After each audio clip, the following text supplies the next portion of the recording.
ভালো থাকো, সুস্থ থাকো। আমি বিশেষ কি বলবো, আমি আসলে অশোকদা বললে আমার মনে হয় আমার ছোটবেলা থেকে যেভাবে নাটক দেখে বড় হয়েছি, সেই জায়গা থেকে অশোকদার নাটক, অশোকদার প্রথমত অভিনয়, বিশেষ করে আমার এখনো মনে পড়ে যখন নরক গুলজার হতো, সেই সময় থেকে, সেই থিয়েটার ওয়ার্কশপে নরক গুলজার, তখন থেকে প্রতিটি নাটকে বিভিন্নভাবে অশোকদার অভিনয় দেখে এসেছি।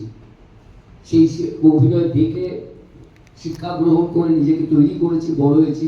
আমি প্রত্যক্ষভাবে অশোকদার কাছে শিক্ষা গ্রহণ করিনি, কিন্তু অপ্রত্যক্ষভাবে তার অভিনয় দেখে দেখে বড় হয়েছি।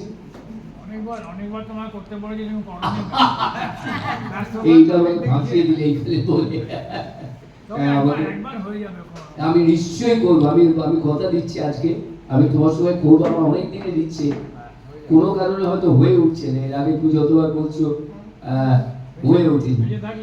আমি ক্ষমা প্রার্থী। নিশ্চয়ই, কি আজকে তুমি এইসব কি বলছো, নিশ্চয়ই থাকবে, ভালো থাকবে, আমাদের সবার সঙ্গে থাকবে, থিয়েটার ওয়ার্কশপের সঙ্গে থাকবে, বাংলা থিয়েটারের সঙ্গে থাকবে। আমার অশোকদা বলে মনে পড়ে দুটো ঘটনা। একটা হচ্ছে অশোকদার বৌদিও রয়েছে, বৌদিকেও আমার প্রণাম, শ্রদ্ধা, কারণ অশোকদার বাড়ির সবাই রয়েছে পেছনে। অশোকদাকে আমার মনে হয় আমার শান্তিনিকেতনে একটা ছোট্ট মাথা গোজার ঠাঁই আছে। একটা সময় জানতে পারলাম অশোকদা শান্তিনিকেতনে একটা গৃহ তৈরি করেছেন, সেটা অট্টালিকা।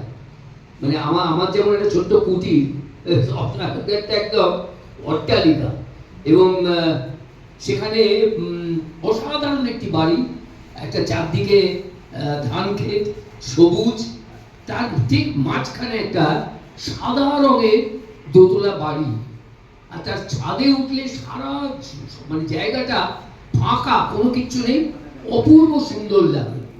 আর সঙ্গে একটা গাছ আছে। আমার মনে আছে প্রথমবার যখন গেলাম, অশোক এবং বৌদি ছাদের ওপর থেকে গাছ থেকে পারলেন হাত দিয়ে বক ফুল, এবং সেটা পরে ভেজে নিচে নিয়েছে, সেই বক ফুল ভেজে খাওয়া হলো। সেটি কি অসাধারণ, একদম মানে বক ফুল গাছ থেকে পেরে সেটা ভেজে সেটা খাওয়া হচ্ছে, সেই স্মৃতিগুলো ভুলতে পারি না। ঈশিতা আসছে, ঈশিতা আসবে, হ্যাঁ, আমি আর ঈশিতা দুজনেই আমরা মানে অশোকদা, বৌদি এবং সবার কাছের মানুষ, আমরা পরিবারের মতন।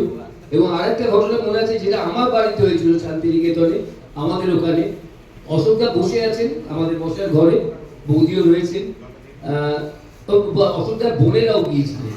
হ্যাঁ, তো হ্যাঁ, ও তোমরা বুঝতে পারিনি, হ্যাঁ আপনারাও ছিলেন। অশোকদা বসে আছেন, তো হঠাৎ দেখি অশোকদার পায়ের তলা থেকে রক্ত বেরোচ্ছে। ওরা তাকিয়ে বলো, অশোকদা রক্ত কোথায়? ওই যে পা দিয়ে গল গল করে রক্ত বেরোচ্ছে, কি হলো? অশোকদা খেয়ালও করেনি। এমনই একটা জিনিস, মানে আমরা যেমন থিয়েটারের মানুষরা অশোকদাকে বাংলাতে শব্দ বলে না, ছিঁড়ে জোকের মতো ধরে আছি, তেমনি একটা জোক অশোকদাকে ধরেছিল কোনো সময় বাড়িতে, সেটা যে এতক্ষণ ধরে তার রক্ত খেয়ে গেছে বুঝতে পারেননি অশোকদা। আমার বাড়িতে এসে দেখছি সেখানে রক্তে ভেসে যাচ্ছে, তারপর সেটা মানে ধুতেও থামছে না, তো বেরিয়েই চলেছে। সবাই মিলে বাথরুমে নিয়ে গিয়ে কোনো রকমের সেই রক্তটাকে বন্ধ করা হলো। মানে সেটা খুব বিচলিত হয়ে পড়েছিল আমরা, যে কি হঠাৎ করে রক্ত কোথা থেকে এলো। তো এইসব তারপরে আমাকে লুচি খেতে দেওয়া হলো, আমি বললাম যে আমি তোমাদের রক্ত দিলাম, তুমি আমাকে লুচি দাও। কিন্তু সবচেয়ে বড় হচ্ছে ওইটা হওয়ার পরে ঈশিতার একটা কমেন্ট আমার চিরকাল মনে থাকবে, okay this the bad joke of the year.